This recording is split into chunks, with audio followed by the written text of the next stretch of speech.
As a former academy footballer for 8 years, I am going to be uncovering the truth in this video about what it's really like to be an academy football player. And with only 0.5% of those that are signed by academy football teams under the age of 9 making it professional, we're going to see what it's like for the other 99.5% of people, like myself, that did not quite make it. When I was just 7 years old, I scored 7 goals in a 7-6 win in these absolutely magnificent Lotto football boots. And yes, I've kept them as a memorabilia because it was a real special moment. Due to this high level of performance, I was picked up by Notts County, Nottingham Forest, Derby County, and even Leicester City.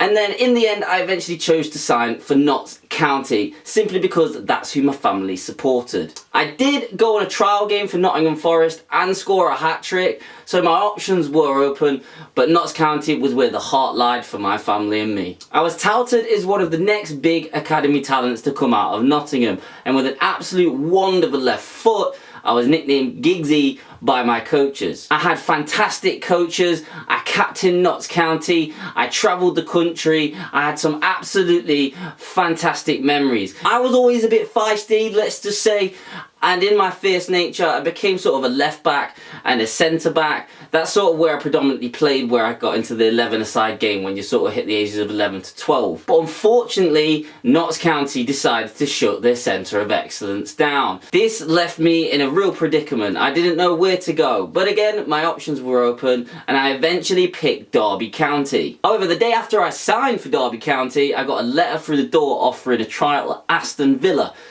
And looking at Aston Villa's academy football facilities, which I went to later on down the line, I missed out on one there. That is not to disrespect Derby County, by the way, because even though Derby was sort of lower Premier League and Championship club when I was there, they had some of the best facilities in the country. They had better facilities than Chelsea. They even had better facilities than Manchester United, in my opinion, out of some of the big clubs that I visited and played. When I first went to Derby County, man, things were going so well. I was 12 years old at the time. Things were going amazing. I was playing a year up at times when they needed extra players and the teams a year above. And things were going fantastic. I was offered a contract too until I was 16 years old, which of course, as any young footballer dreaming, you were going to sign. When the pressure got really high, my mental health really started to suffer. This was not just because of academy football, this was to do with a combination of things. But the pressure of academy football, and with things now not going so well, my nonna being diagnosed with cancer, and then just all the general hormonal changes your body is going through as a teenager, it wasn't the best mix. So for this part of the video, guys, we're going to start looking at where things did not go so right for me, and they started to take a bit of a downward spiral. As you can see, I'm outside. We work from home, so we need to get outside and enjoy the fresh air, because otherwise I didn't really get much opportunity to. So where it started to really go wrong, I remember I felt such pressure because I really wanted to become a professional footballer, that I would literally feel sick with anxiety before games. Honestly, it was awful, and to be fair, it probably affected my performances. I was a teenager as well, so I was starting to go through the changes in my body, and unfortunately my body didn't physically develop like others. I was quite small at the time, even though now I'm 6 foot tall, and I was really slow. So for someone who's playing left back, being slow, not a good combination.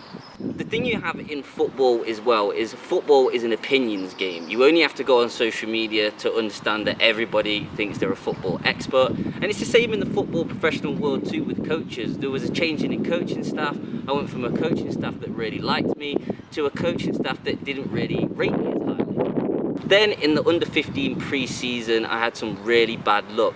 I was playing in a friendly against Port Vale, and somebody like tackled me like this, and I sort of like, they didn't get me, but I jumped over them. I put my arm out and my right wrist snapped to the point where like the bone nearly came out my body. It was pretty horrific, but because of that injury, I lost my place in the team, and when I did get fit again, I found it really hard to get back into the squad. So yeah, pretty bad bloody luck, to be honest. Then after a while, I was on the subs bench a lot. I was getting minimal minutes. I remember we were playing Aston Villa away and I got brought on for about the last 5 minutes. And at this point, I could feel it inside that my dreams were starting to crumble. Eventually, the coaching staff sat down with me and basically had the conversation that I wasn't going to get the minutes that I wanted, even though I was on this contract until I was 16 years old. So essentially, I ended up leaving the club. Look, I had a brilliant time in Derby's academy, but the footballing world is completely brutal, and it definitely had negative effects on my psyche. So there are serious rooms for improvement when it comes to football at academy and grassroots level. From the age of about 7 years old, I was having to fill in a booklet where I was grading my own performance after every game.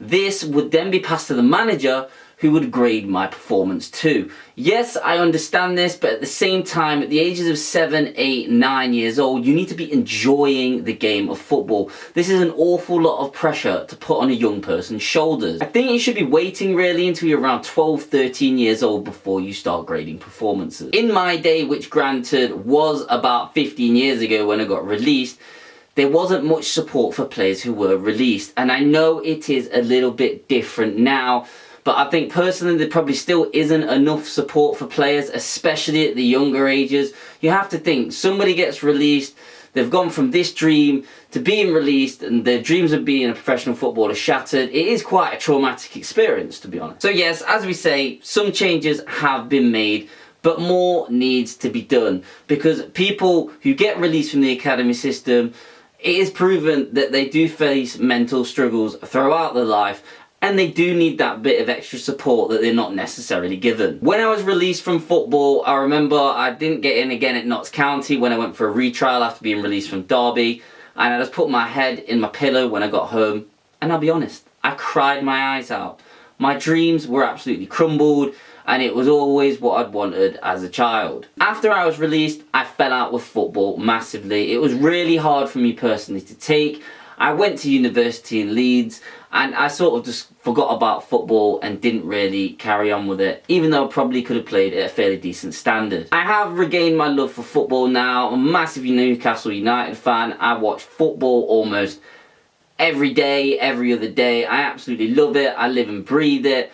But now I simply just play Sunday league football with my friends, because I want to be around people that I love, and I want to be around people that are supported by, and I just want to enjoy it, to be honest. I don't want to feel no pressure of playing at fairly high standards of football. And I've got to be honest, Sunday league football, guys, if you don't play it, you should do. It's fucking great. Don't get me wrong, there are a lot of positives to academy football. For example, you are taught incredible commitment and discipline from a young age.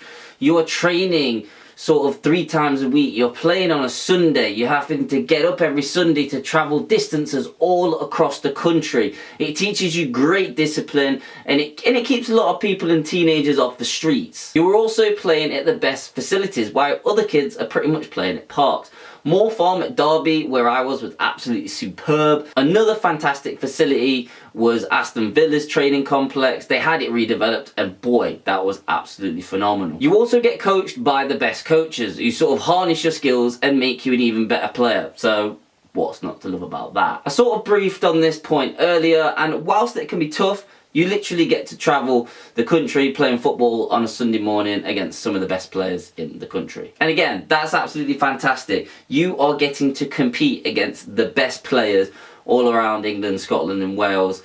It's absolutely fantastic. I remember when I was playing for Derby County, I was playing centre half, and we were playing Chelsea, and this was when Chelsea was sort of like had all the money, and they just signed a striker from Brentford that I was playing with for about £12,000, and he was only 13 years old. But yeah, it's a phenomenal experience competing against the best. So going back to the start of the video, I just wanted to share my honest thoughts on the academy football system. It is an absolutely great opportunity for kids to fulfill their dreams. But let's be honest, most people do fail, and there needs to be greater awareness of this. Even still today, I don't think there's enough awareness of how few actually make it. Leading on from this, while I believe it has got better since I was released, there needs to be a lot more support for those that have their dreams crushed, because it simply is a horrible experience when you built your entire life around becoming a professional footballer. I think from my own experiences and what I've touched on with my mental health, that sort of pressure and the failure of becoming a professional footballer will have adverse effects on people's mental health. I hope sharing this story can help at least one person who's gone through something similar to me. No guys, you're not alone. Feel free to message me on TikTok at FootymanSam. Comment below what you genuinely think of the academy football system. I'm really interested to hear those thoughts that have been in it. Thank you for sticking around, guys, and watching the video. Drop a sub for more footy content. But most importantly, have a beautiful day, guys. Peace!